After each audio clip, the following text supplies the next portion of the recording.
A lover.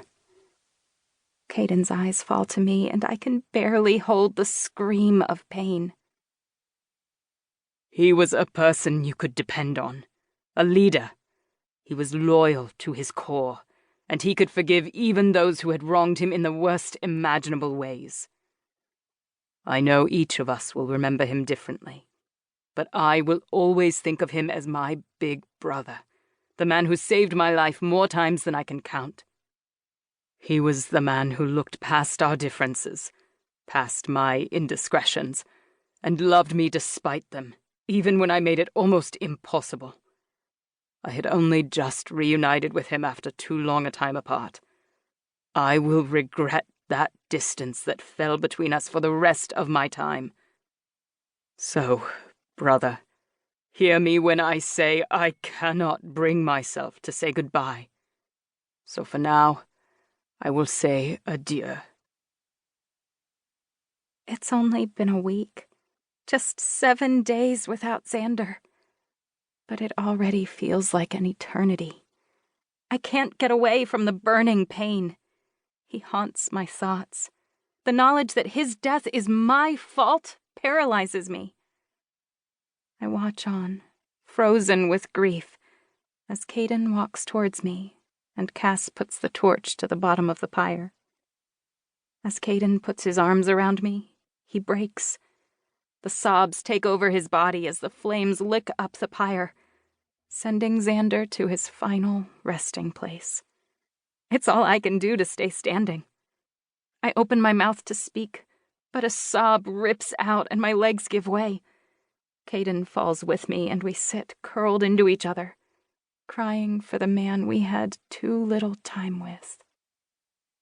Time passes, and I'm vaguely aware of the people moving around, but our attention is captivated by the flames. As much as we cannot bear to look, neither of us can turn away. We watch until there is nothing left but a pile of ash and burning embers. Caden, Michael says softly. You need to get up, he coaxes. Caden is rigid, his jaw set with anger.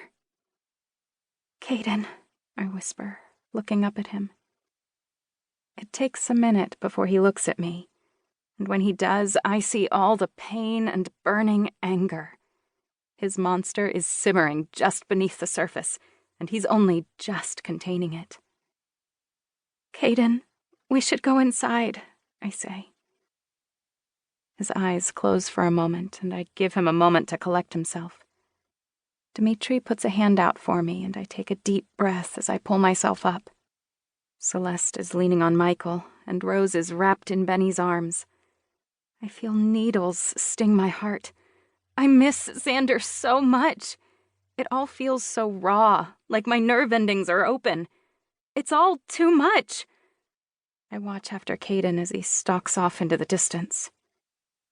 Pain flits across Dimitri's face. Dimitri has always been there for me, through everything. But right now, I need to be alone. I'm sorry, I say. My voice is husky and my throat dry from all of the crying.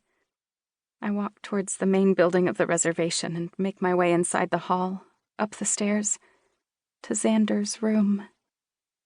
The pillows smell like him.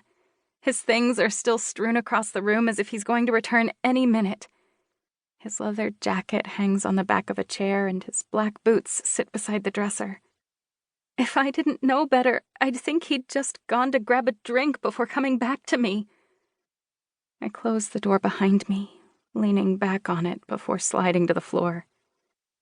If I close my eyes, I can almost imagine he's asleep on the bed, quiet but here.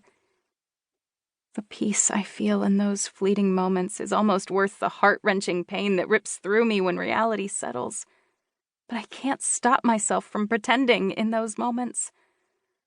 I crawl over to the bed and get on it, pulling the borrowed black funeral dress over my head and putting on Xander's black t-shirt before curling up. The smell of him is starting to fade because I've been in here so much, but the thought of being anywhere else is more than I can bear. When I close my eyes...